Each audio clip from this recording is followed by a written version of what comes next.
شاہو گر ہو برکت کاروبار میں تو سیکھو جو بتایا شریعت نے ہم کو، احکام تجارت، احکام تجارت۔ الحمدللہ رب العالمین والصلاة والسلام علی سید المرسلین، اما بعد فاعوذ باللہ من الشیطان الرجیم، بسم اللہ الرحمن الرحیم۔ الصلاة والسلام علیک یا رسول اللہ، الصلاة والسلام علیک یا حبیب اللہ، الصلاة والسلام علیک یا نبی اللہ، وعلی آلک وصحابک یا نور اللہ۔ مدنی چینل کے ناظرین، الحمدللہ سلسلہ احکام تجارت کے ساتھ حاضر ہیں۔ مفتی علی اصغر عطاری مدنی مدظر اللہ علی ہمارے ساتھ تشریف فرما ہے۔ انشاءاللہ آپ کی کالز ہوں گی، آپ کے سوالات ہوں گے، مفتی صاحب کے جوابات ہوں گے، درود پاک کی فضیلت شامل کریں گے اور پھر آپ کے سوال کے ساتھ مفتی صاحب کی بارگاہ میں حاضری دیں گے۔ نبی پاک صلی اللہ تعالی علیہ وسلم کا فرمان ذی شان ہے، بے شک بروز قیامت اس کی دہشتوں اور دشوار گزار گھاٹیوں سے جلد نجات پانے والا وہ شخص ہوگا جس نے دنیا میں مجھ پر کثرت کے ساتھ درود پاک پڑھا ہوگا۔ صلو علی الحبیب صلی اللہ تعالی علی محمد صلی اللہ تعالی علیہ وسلم۔ بڑھتے ہیں آپ کی کالز کی طرف، آپ کے سوالات کی طرف، اور پہلا سوال شامل سلسلہ کرتے ہیں۔ جی مفتی صاحب سے میرا یہ سوال ہے کہ مفتی صاحب یہ ارشاد فرمائیں کہ لوگوں کی مالی مدد کرنا زیادہ افضل ہے یا پھر انہیں ضرورت کا سامان دے دیا جائے، یہ زیادہ افضل ہے؟ ٹھیک ہے۔ الحمدللہ رب العالمین والصلاة والسلام علی سید الانبیاء والمرسلین، اما بعد فاعوذ باللہ من الشیطان الرجیم، بسم اللہ الرحمن الرحیم۔ مالی مدد کرنا اور سامان دینا دونوں میں کیا فرق ہے؟ دونوں ہی مالی مدد ہے۔ شاید آپ یہ کہنا چاہتے ہیں کہ مالی مدد پیسے کی صورت میں کرنا افضل ہے یا سامان دینا افضل ہے۔ دیکھیں، دونوں ہی نیک کام ہیں، خیر خواہی کے کام ہیں، دوسرے کے ساتھ مدد کرنے کے کام ہیں، بھلائی سے پیش آنے کے کام ہیں۔ اب پوزیشن دیکھی جاتی ہے کہ کیا پوزیشن ہے۔ ممکن ہے کہ جو سامان آپ دینا چاہتے ہوں اس کے بجائے پیسے ان کے لیے زیادہ فائدہ مند ہوں، تو جہاں جیسی پوزیشن ہو اس کے مطابق عمل کریں گے۔ اب راشن جیسے ہے، راشن کوئی ایسا آئٹم نہیں ہے کہ اس سے بنیادی ضرورت پوری نہیں ہوگی، یا ان کے گھر میں جو ہے پہلے سے ٹرک لوڈ ہوا ہوگا اور آپ جو راشن دیں گے اس کی ضرورت نہیں ہوگی، ایسا نہیں ہے۔ راشن ایک کنٹینیو روٹین میں رہنے والی چیز ہے۔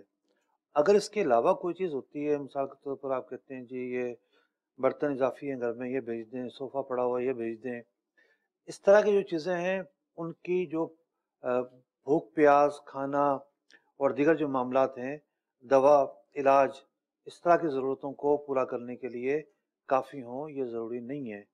تو یہ بڑا اہم ہوتا ہے معاملہ کہ آپ کیا دے رہے ہیں اور اس پھر تقابل کیا جا سکتا ہے۔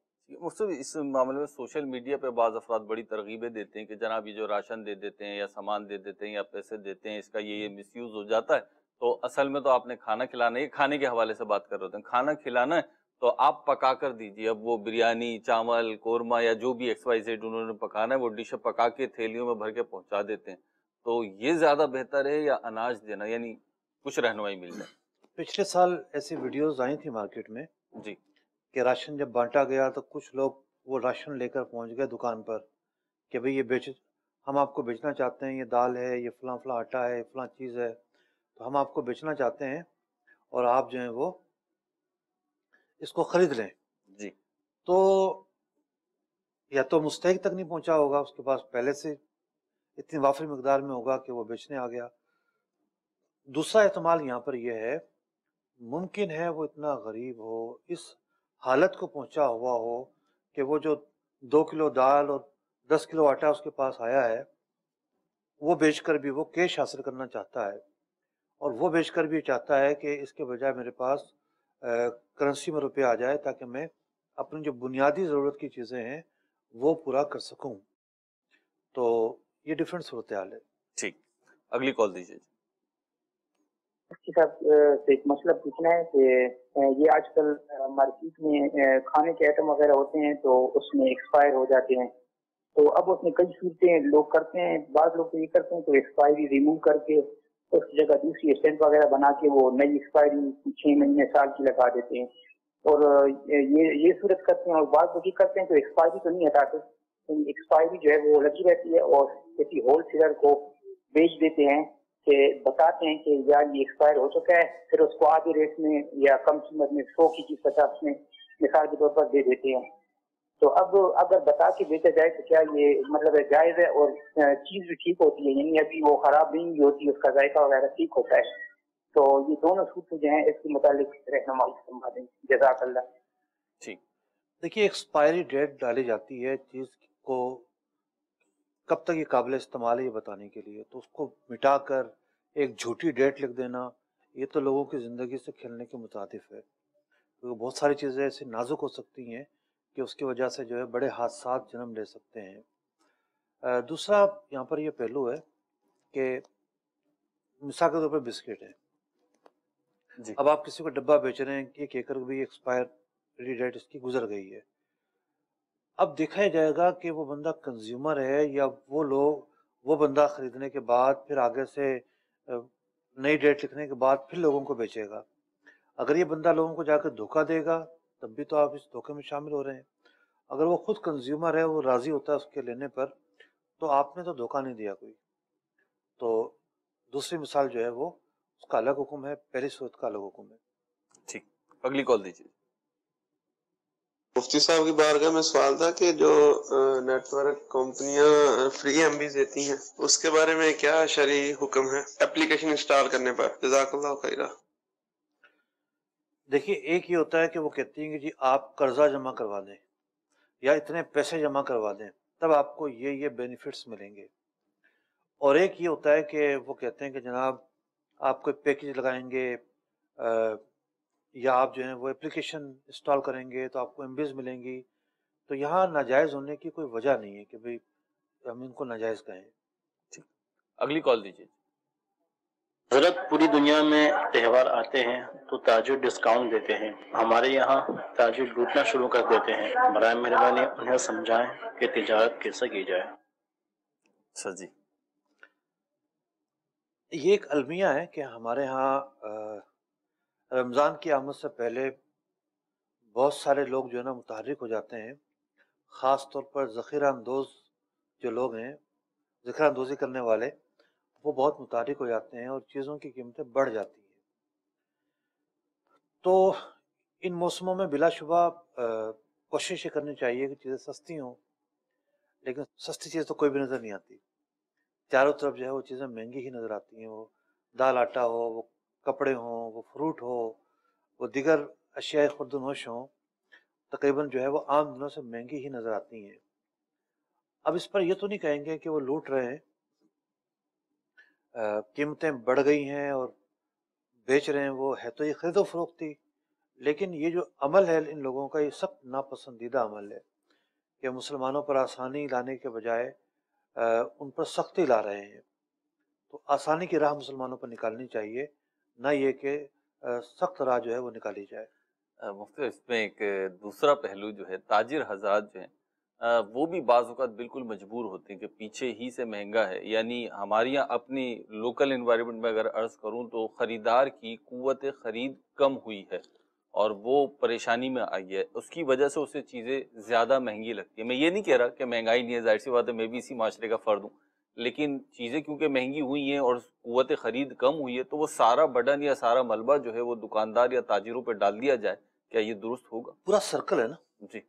اب انوالو ہوتے ہیں مثال کے طور پر 100-200 وہ افراد جو بڑی مافیا کے طور پر کام کرتے ہیں، ٹھیک. پوری مارکیٹ کو وہ کیپچر کرتے ہیں اور مارکیٹ کا ریٹ ان کی وجہ سے نکلتا ہے، اور آگے جو چین ہے ہول سیلر کی یا ریٹیلر کی بعض اوقات وہ قصوروار نہیں ہوتا.